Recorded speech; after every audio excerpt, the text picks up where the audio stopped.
Well, good evening, everyone, and I want to thank Kate Gardner from Bismarck Public Schools for joining us tonight to talk about um, diabetes management in the school system.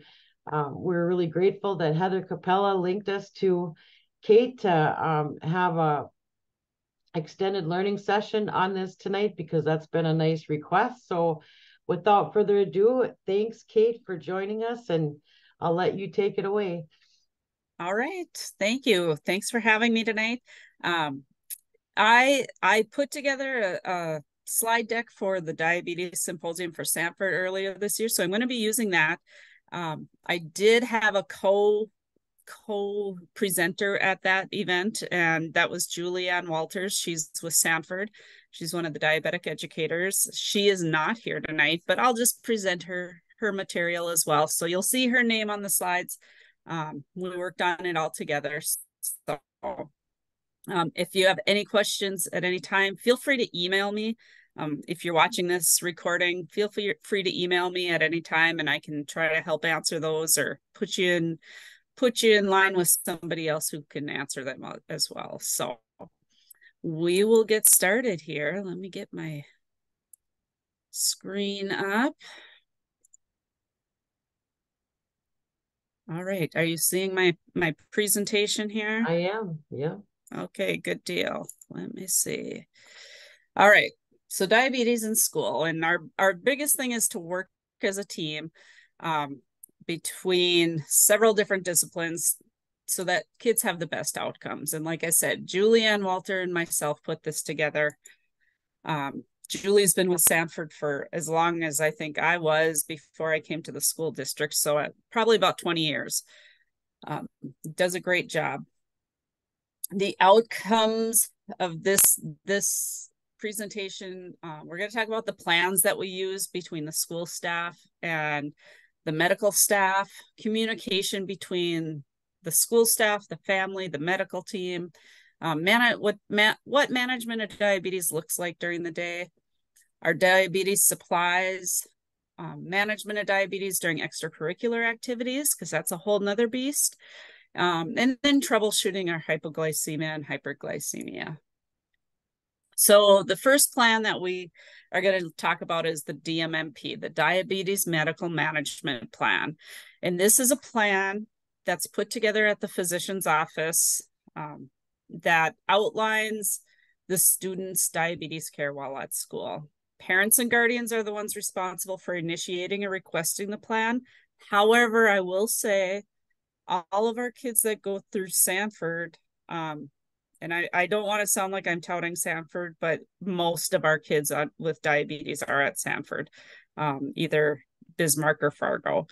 And they are very good about initiating that plan before discharge or at their next education visit or whatever. So, but parents or guardians are responsible for initiating or requesting that plan.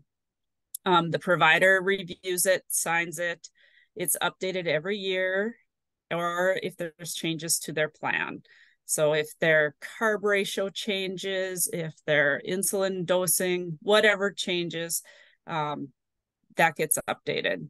If they start out on an insulin pen and then get moved to an insulin pump after a few months, we get a new plan. And that's the plan that the nurses take, or the school staff take, and we look at that to guide us throughout the day. And then it's signed by the school staff and implemented, and the QR code on the screen is a link to the American Diabetes Association DDMP, or DMMP, sorry. I can tell it's been a long day and a long week, and it's only Tuesday because I'm speaking in circles here. But so plans used by the school and medical staff. The Section 504 is the plan that we initiate at the school. Not every student with a health condition needs a 504 plan.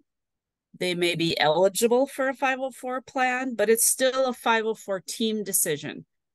However, most all children with type 1 diabetes will have a Section 504 plan unless they are on the IEP.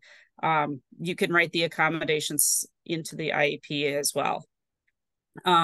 So Section 504 of the Rehabilitation Act of 1973 prohibits discrimination based on disability in any entity which receives federal funding, most schools, private or public schools. Section 504 plan is not the same as an IEP, which is an individualized education program. The IEP provides individualized instruction for the individual, where a Section 504 plan provides accommodations for the individual to be safe and successful in their educational environment. If they qualify for an IEP because they need specialized instruction, those accommodations, like I said, can be written into the IEP instead of having two separate plans. If the student with diabetes does not need individualized instruction, they learn the same as their general ed peers, then we want to start a 504 plan process. Students with diabetes need to have access to their technology. Diabetes is managed very much by technology anymore. We have CGMs, which are continuous glucose monitors. We have diabetes pumps, or insulin pumps, I'm sorry. Just all the technology involved in the care and management of diabetes is key for these students to really be successful and to keep their numbers where they need to be. Mm-hmm. So letting them have access to all of that technology is really important. If every other student doesn't have access to their cell phone, but this student with diabetes does, that is an accommodation that would be written into the 504 plan, that they have unlimited access to their cell phone for their diabetes care. Now, they can't be sitting on Snapchat all day or anything like that. It can only be used for their diabetes care. If it becomes an issue, then we need to sit down again and talk about how can we make this work. We do have students that are in maybe alternative classroom settings that their phone gets placed on the teacher's desk. And if it alarms when their blood sugar is low or high, the teacher will address the student. They will be that go-between so that the student isn't on their phone the whole time. They also need access to snacks and carbohydrate sources throughout the day. They need water, which I don't think water is an accommodation that every other student doesn't get. So that doesn't necessarily need to be on there. But when their blood sugars are really high, we do want them drinking a lot of water to help dilute that sugar in their blood. And so they might need to be going and refilling their water bottle more frequently than every other kid in the classroom, or they might need those bathroom breaks. Medical appointments, alternative testing times. We don't want them taking tests when their blood sugars are 500. You can't think clearly. And so we have them test themselves before tests, especially like your big tests, like your ACT and those kind of things. If their blood sugar is out of range, we might need to reschedule that test for a later date. Really important when students reach their junior year of high school and they will be taking the ACT, having a Section 504 plan in place ensures that they can bring their technology into that testing site. Without it, it can be tricky. They are still going to have to leave it with the proctor, but the proctor will notify them if their alarm is going off or anything like that. So Section 504 plan, I highly encourage it with our diabetes, type 1 diabetes students, because of the need for their technology to be accessible. Mm-hmm. And then Cliff Notes. When I or any of the nurses in our district receive a DMMP, the Diabetes Medical Management Plan, it's about 8 pages long. And there's a lot of extra information in there because it's kind of a checklist, like things that apply to this student are checked. Things that don't apply are still on the plan. So it can get really confusing for somebody without a medical background. So we always take that plan and we condense it into a 1-pager for school staff so that it's easy to understand. This is the equipment the student has. This is where their blood sugar should be. This is when they need to check it. This is what they need to do if they're low. This is what they need to do if they're high. If they are riding the bus after school, we need to make sure that they check it at the end of that last period, so before they get on the bus. And if they are low, they need to make sure that they have a snack in their backpack.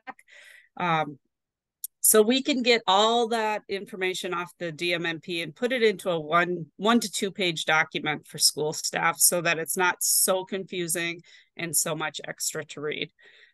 Just really the need to know. So that's the forms.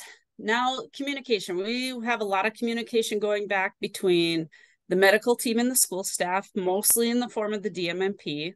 But we also, the school staff will reach out to the medical team if we're seeing certain trends, and we're really struggling to keep this kid's blood sugars in range at certain times of the day, based on what we have in the DMMP.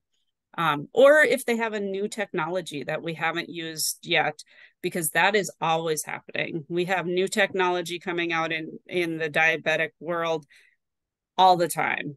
At this symposium that we had this fall, there was new technology that I hadn't even heard of that was already starting to be rolled out. I was like, oh my gosh, this is just mind blowing how much it's changed. I've been a nurse now for 20 years, all pediatrics. And what we did 20 years ago compared to what we're doing now with kids with type 1 diabetes, it's just mind blowing. Mm-hmm. So sometimes we just need help with that new technology and understanding what all the features are that it can do. And then we have communication between the medical team and the student and family. Again, that DMMP comes into play there. The medical team's going to help the family with teaching the patient what skills they can do at their maturation level, what they should be able to do, what it's really important for them to be able to manage on their own. And then the adjustment of insulin doses, insulin pump settings as needed, especially when there's a change in routine. Maybe at the end of the school year, when routines are kind of changed up for the summer, they might need some different settings in their pump. And then the plan for prevention of hypoglycemia, with PE class and recess and that kind of thing. And then we have communication between the school staff and the student and family. Like, we always communicate to the family, every day before lunch, they're already so high, what are they really getting for breakfast, or whatever the case may be, or they're always dropping an hour before lunch, and then we're treating that low blood sugar, and then we're adding lunch on top of it. And can we adjust that morning insulin dose so that they don't drop so low before lunch, and whatever the case may be. We also reach out to family with equipment needs. If we're running low on anything, if we want to have some equipment on hand, we'll keep extra Dexcom transducers, we'll keep extra pump equipment, whatever. We can keep all that at the school. Or if we're running out of their carb options, because they are responsible for making sure that they have carbohydrates at school for when they are running low. And we tell families, go to Sam's Club or whatever, pick up a big box, and we'll just store it at the school for when the kid needs it. And then, of course, we'll communicate with the family whenever there's field trips or classroom celebrations, big tests coming up. MAP testing is always a big deal. We'll communicate those needs to the family so that they make sure that they're prepared for that.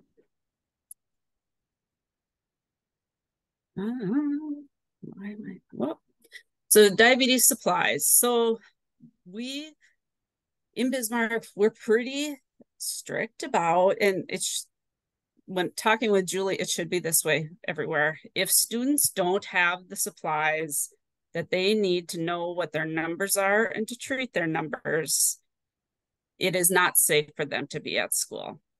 They need to have all their diabetes supplies available at school.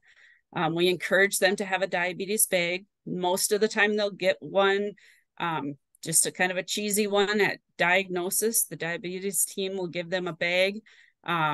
They can make it whatever bag they want. If they find a cute little purse that they like, or a sling bag or something like that, that's fine. We'll let them use whatever. But it should have testing supplies. Say their Dexcom gets ripped off in gym class, and that's the CGM. They wear a little transducer on their arm, and say it gets knocked off because of whatever, the adhesive was going bad and the kid brushed up against them hard playing whatever. We might need to have to do finger sticks until we can get a new transducer up and running, and it's done all of the calibration and everything. So having testing supplies, insulin pens and needles if needed, your treatment for hypoglycemia, so your fast-acting carbohydrates, glucagon, which is the emergency medication for hypoglycemia. All of that should be at school. And we can keep extra supplies, like a backup meter, we can just keep at school so that they aren't dragging it back and forth. Insulin, we can keep that at school too. Pump supplies, all that stuff.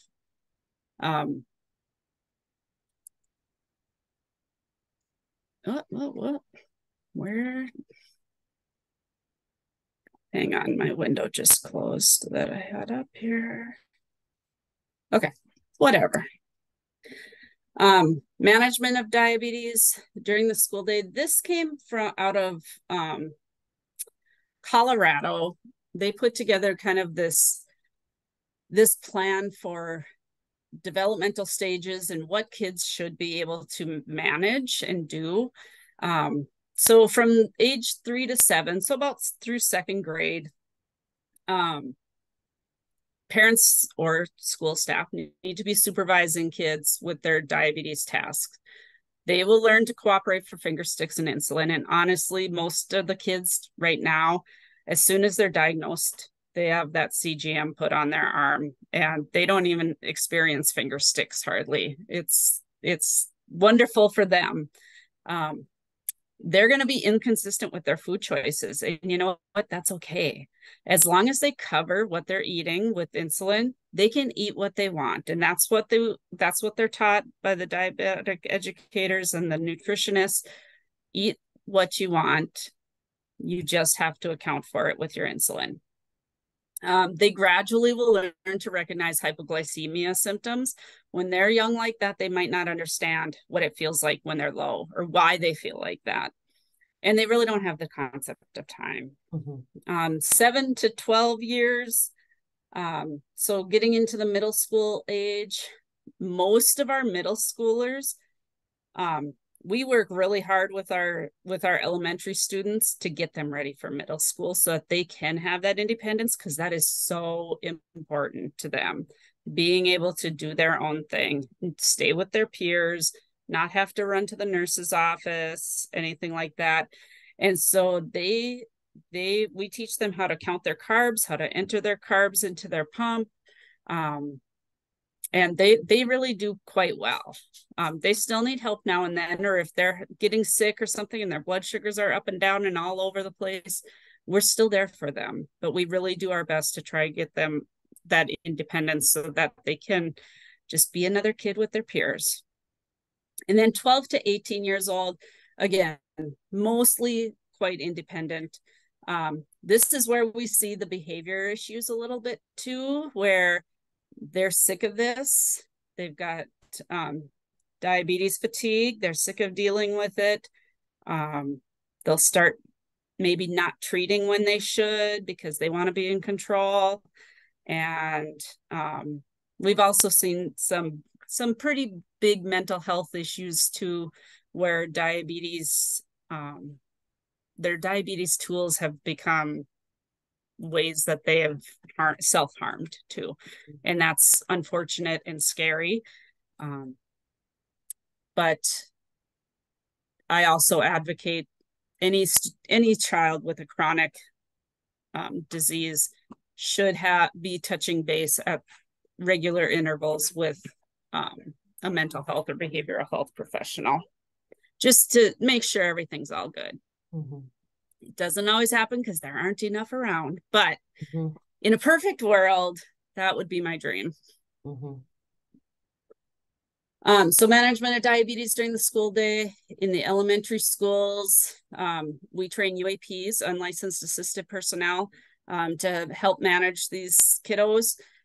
They're the ones checking what their blood sugar is before snack, making sure that they dose their snack if needed, checking their blood sugar before lunch, helping them count their carbs, helping them dose their lunch insulin, and then checking before gym class, before recess, and before getting on the bus.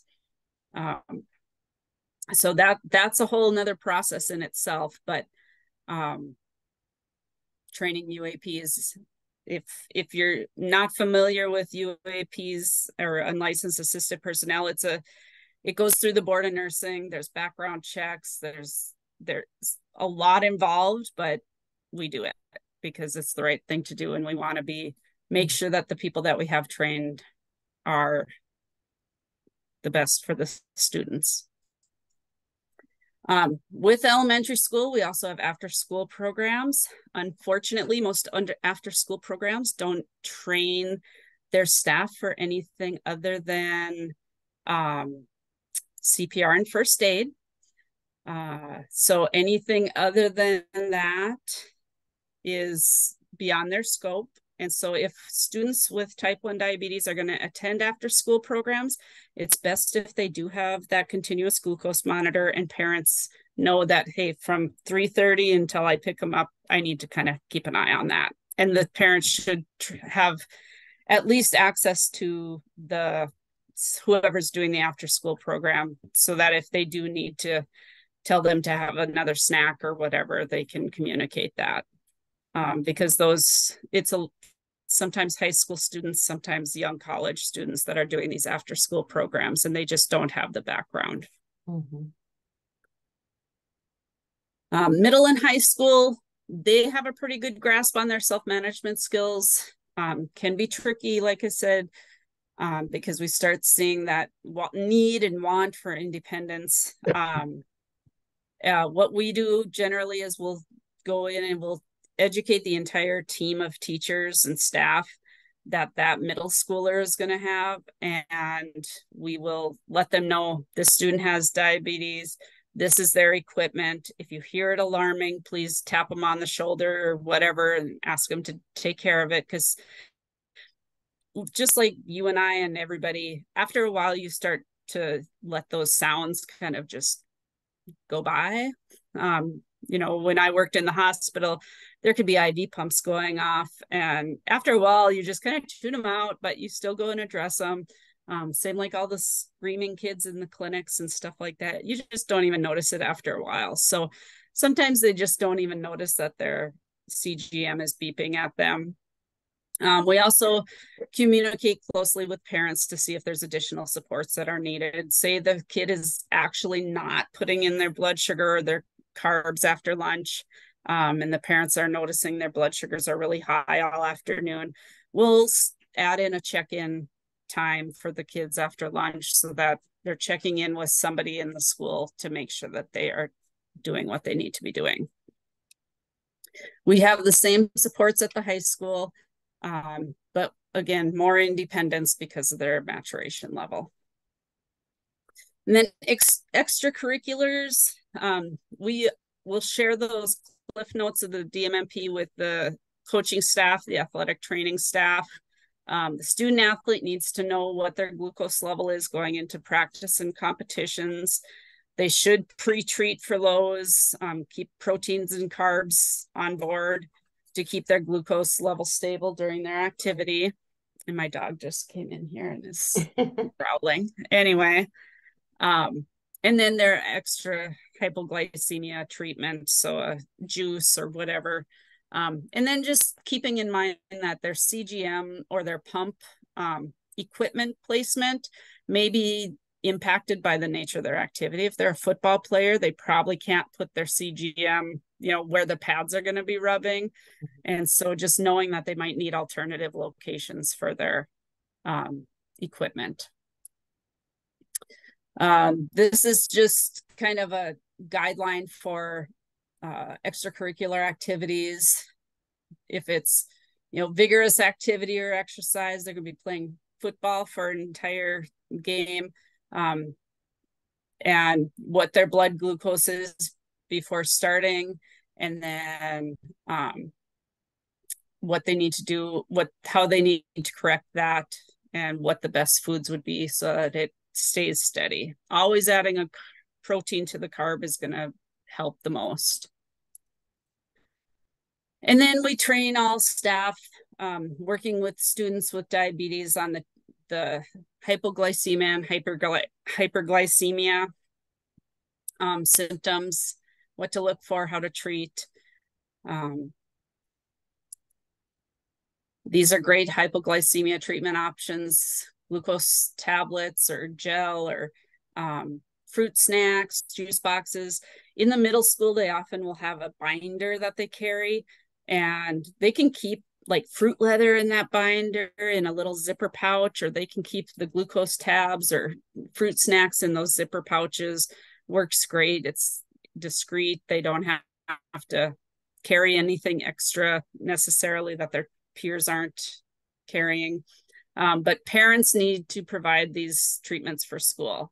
And the parents should always check with the school to make sure that they have a good supply there. The school will notify them if they don't. And we generally always have something on hand if the kid has run out of their carbohydrate supply. But again, it's back on the parent to make sure that all the tools they need to stay safe at school are provided. Any questions? No, I thought that was great. Really good. Heather, do you have any questions? No, I don't. I'm going to shut the recording off, so hang on.